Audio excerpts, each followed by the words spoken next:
Chapter 15. The Great Flying Volvo. Tepid ambitions of a career in auto mechanics occupied my less than adept educational focus during my years at Essex High School. My interest in cars and motorcycles was not unlike that expressed by many of my peers. The fact was, I lived in a rural community, and a car was the key to an escape from the everyday, mundane farm settings of my Maidstone home. I knew that gaining independence could only be had by acquiring my own means of transport. For an 18-year-old, the quest for a car was of primary importance and trumped all future career ambitions. Low-hanging, rust-bucket fix-me-up cars hung from all corners of the county. The going rate for a beater was about $25, while transferring ownership of a newly purchased vehicle, government-grade insurance could be had for another $25. This meant that the government would pay for any liability cost up front. The clinch is that you were on the hook to pay the government back in the event of any liability. This sounded good, unless you were sued for $1 million, thereby paying back an impossible amount for the rest of your life.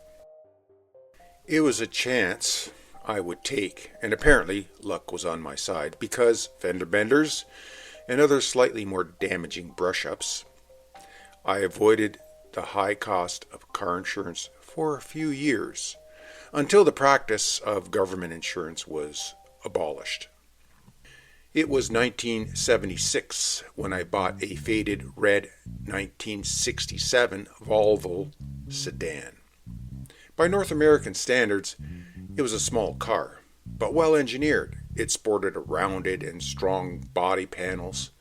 There was a little rust. It wasn't particularly fast, and the engine burned oil. A 4-speed transmission on the floor made it fun to drive. Although it is awkward to admit, drinking and driving during the 70s was simply tolerated, and enjoying a cold beer while driving down the road was common enough. By today's standards, drinking and driving is an absolute no-no and a criminal offense. Furthermore, making light of drinking while driving is not funny. The practice has left a legacy of horror.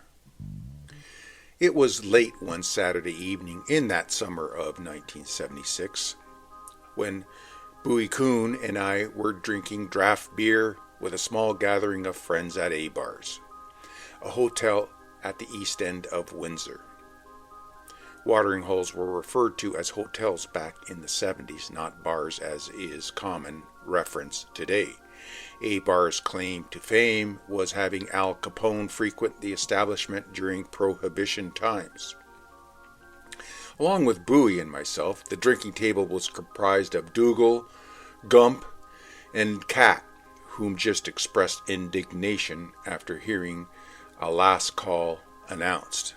They all conceded that drinking would continue at Dougal's place, affectionately known as the Hippie House.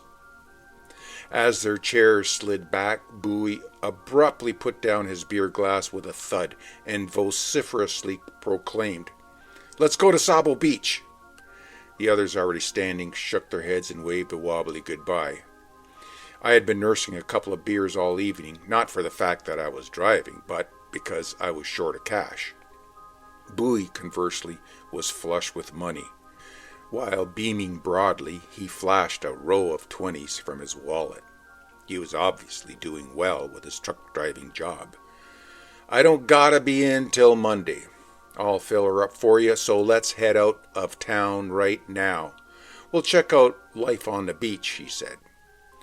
A motorcycle mishap had his arm in a sling. This looked like a badge of honor that accentuated his character of reckless abandonment. Planning ahead was never one of our stronger features, and a little impromptu road trip seemed like a good idea, so off we went.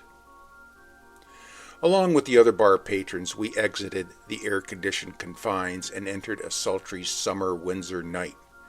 Although the air was still, a night mist rose from the Detroit River as we ambled out towards the car. A heavy layer of dew coated the old Volvo, and the humming sodium vapor parking lot lights appeared to make the car radiate a red glow. With a puff of blue smoke, we set off, heading to the 401 East for the 2-hour trek to Lake Huron. I hadn't ventured far from home all summer, and a little adventure to Lake Huron beach country appeared to be a good idea, even if we drove during the night. It was obvious that Bowie had consumed more beers than myself, and he promptly fell asleep in the passenger's seat. Driving through intermittent banks of ground fog made for a slow journey. I entered the 401 eastbound ramp faster than I should have, and while braking to slow down, I heard the distinctive clanking of beer bottles under my seat. Damn, I thought, I forgot to remove those after the house party last weekend. Still rounding the ramp, the Volvo entered a thick blanket of fog that completely obscured visibility. The pre-ABS brakes had the wheels skidding, and that in turn made the car go straight off the ramp instead of turning with it.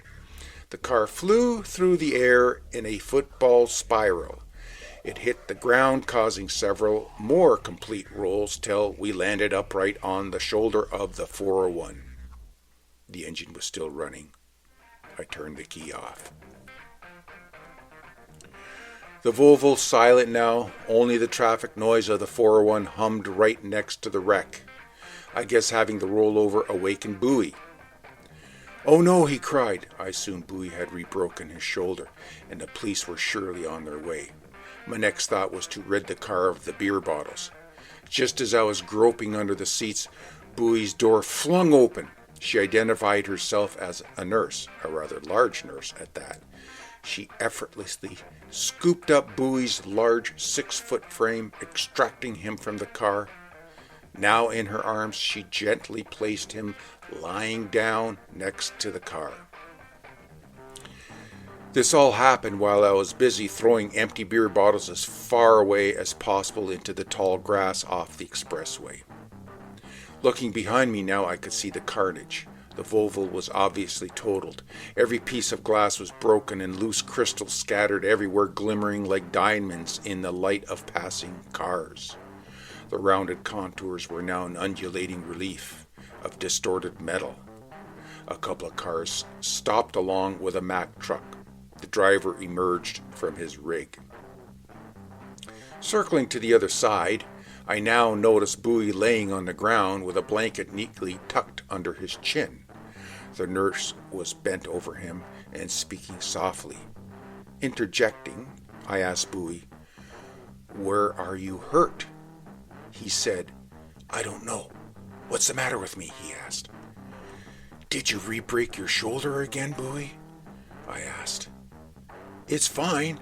What's wrong with me? Can you move your legs?" I asked. "Yeah, they're fine," he said. "What about the rest of you?" I asked. "I'm okay. Everywhere. I'm fine," he replied. "But that nurse is making me lay here," he said. "Well, then get the hell up," I demanded. Bowie tossed the blanket up into the air while leaping to his feet.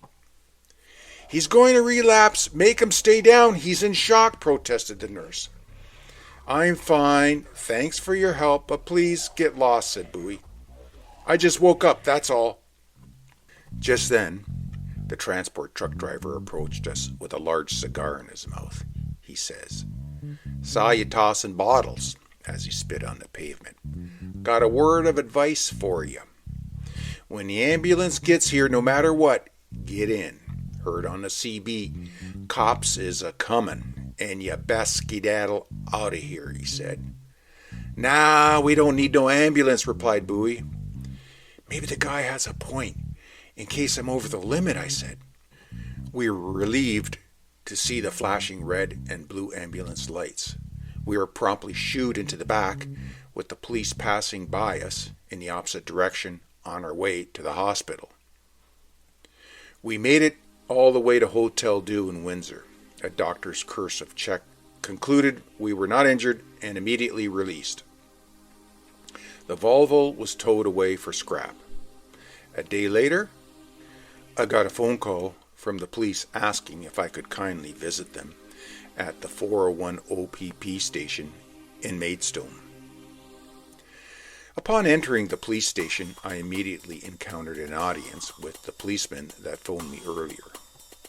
He stared at me with a somewhat grim look. I made my way to the counter wicket separating the both of us. Without breaking his gaze, he reached down and extracted a full bottle of Labatt's Blue. He set it down with a thud in front of me. In my haste, I must have overlooked eliminating all the bottles from under the car seat. He began to speak. "We found this in your wrecked car. Any idea how it may have gotten there?" I was blindsided, but blurted out, "Gee, officer, that bottle was probably stuck under my seat for months, and I know nothing of it. I hadn't had anything to drink that night, and it was the fog that caused me to crash." A long silence befell us both, and he continued staring at me with laser eyes. Somehow, I too managed to maintain a poker face. "Okay, get out of here and don't let me see you again," he said. That was a close call.